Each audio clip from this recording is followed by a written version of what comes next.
اگلے مقالہ نگار ڈاکٹر محمد شکیل صاحب سے گزارش کروں گا، یہ مئو سے تشریف لائے ہیں۔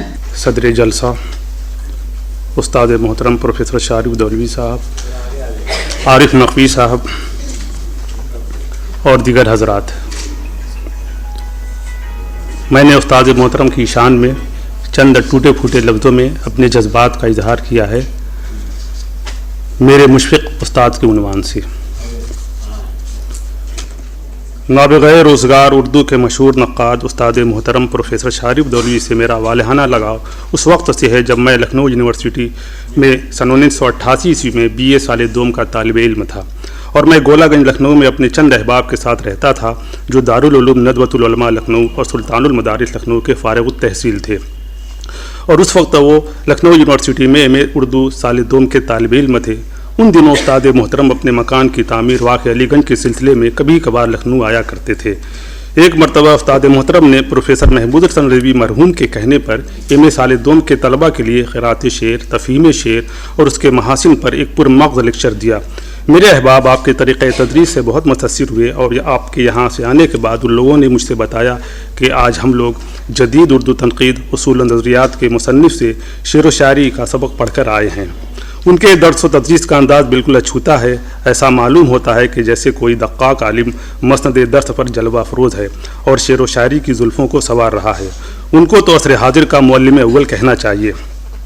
میں ان کی باتوں سے بہت متاثر ہوا اور آپ سے ملنے کا میں بھی خواہش مند ہوا، لیکن آپ سے ملنے کا موقع اس وقت نصیب ہوا جب آپ جواہر لال نہرو یونیورسٹی نئی دہلی میں سن 1993 میں پروفیسر بن کر آئے۔ استاد محترم پروفیسر شارف دولوی 6 ذی سن 1350 ہجری مطابق 14 مارچ سن 1932 میں قصبہ رودولوی ضلع بارہبنکی تاحال ضلع فیض آباد میں پیدا ہوئے۔ آپ کا تعلق خاندان قاضیان سلطان پور اودھ سے ہے۔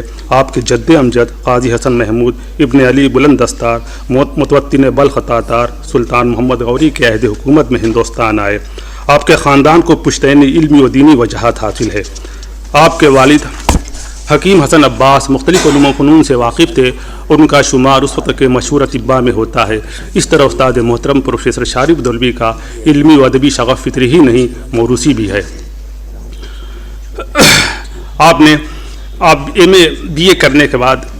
BA اور MA کرنے کے بعد پروفیسر احتشام حسین صاحب کی نگرانی میں جدید اردو تنقید اصول و نظریات کے موضوع پر کام کرنے لگے، لیکن دوسری علمی ادبی سرگرمیوں کی وجہ سے یہ مقالہ سست رفتاری کا شکار رہا۔ اسی درمیان غزل گو شعراء کا ایک انتخاب کل صدرنگ کے نام سے مرتب کیا جو سن 1960 میں شائع ہوا۔ اس کے علاوہ مرزا محمد رفیع سودا کی شاعری پر بھی ایک وقی کتاب لکھی جس میں سودا کے عہد کے حالات اور ان کی شاعرانہ عظمت پر روشنی ڈالی گئی ہے۔ یہ کتاب افکار سودا کے نام سے سن 1961 میں شائع ہوئی۔ اس کے بعد جگر مراد آبادی کی شخصیت اور شاعری پر ایک کتاب جگر فن اور شخصیت کے نام سے لکھی جو سن 1961 میں شائع ہوئی۔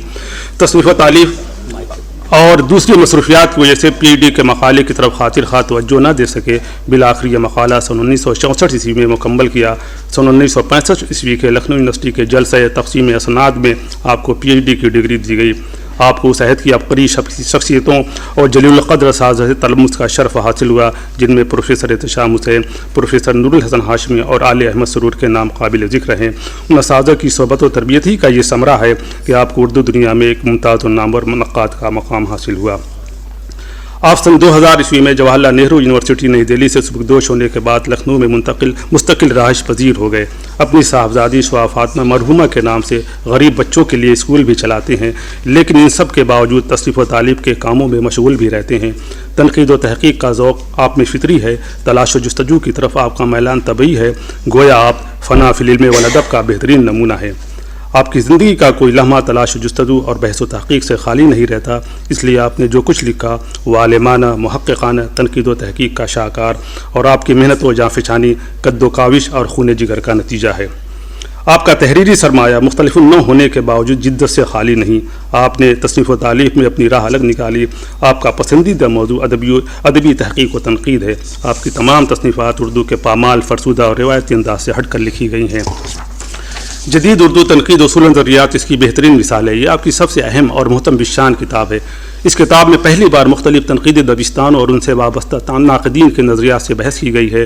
اس کتاب کی خاص بات یہ ہے کہ اس کے مختلف ایڈیشن میں نئے ادبی رجحانات کا اضافہ کیا گیا ہے۔ یہی وجہ ہے کہ قدیم و جدید تنقیدی اصول نظریات پر عہد حاضر کی یہ سب سے اہم تصنیف تسلیم کی جاتی ہے۔ ہند و پاک میں اب تک مختلف تنقیدی دبستانوں سے متعلق جو کتابیں منظر عام پر آ رہی ہیں وہ سب آپ کی کتاب کا چربہ ہیں۔ آپ کی دوسری اہم تصانیف میں مطالعہ ولی، تنقیدی مطالعے، اردو مرثیہ، آزادی کے بعد دہلی میں اردو تنقید، انتخاب غزلیات سودا، معاصر اردو تنقید، مسائل و میلانات اور تنقیدی مباحث وغیرہ قابل ذکر ہیں۔ استاد محترم پروفیسر شارد دولوی کا شمار عصر حاضر کے ممتاز و نامور ناقدین میں ہوتا ہے۔ آپ ترقی پسند تحریک سے متاثر ہیں، ادب کے ماخذی و سماجی محرکات پر آپ کی گہری نظر ہے۔ اس کے باوجود فن پارے کے فنی و جمالاتی پہلو کو بھی مد نظر رکھتے ہیں۔ آپ کی تحریریں پرمغز، شائستہ، متین، سادہ، سلیس، عام فہم، دل نشیں، حشو و زائد اور ایج پیش سے خالی ہوتی ہیں۔ ان میں اعتدال و توازن ملتا ہے جو آپ کی شخصیت کا نمایاں جز ہے۔ آپ کی تحریروں میں لفاظی مبالغہ آرائی اور جذباتی لب و لہجہ نہیں ہوتا، بلکہ ہر بات مدلل و مربوط ہوتی ہے۔ مثال کے طور پر 19ویں صدی کی مختلف تحریکوں کا جائزہ لیتے ہوئے لکھتے ہیں، 19ویں صدی کے آخر میں ندوۃ العلماء کی بنیاد پڑی۔ یہ بھی علی گڑھ کے رد عمل کے طور پر ظہور میں آیا۔ بعض اختلافات کی بنیاد پر شبلی اور دوسرے علماء علی گڑھ کالج سے علیحدہ ہو گئے تھے۔ انہوں نے سن 1898 عیسوی میں دارالعلوم کی ابتدا کی۔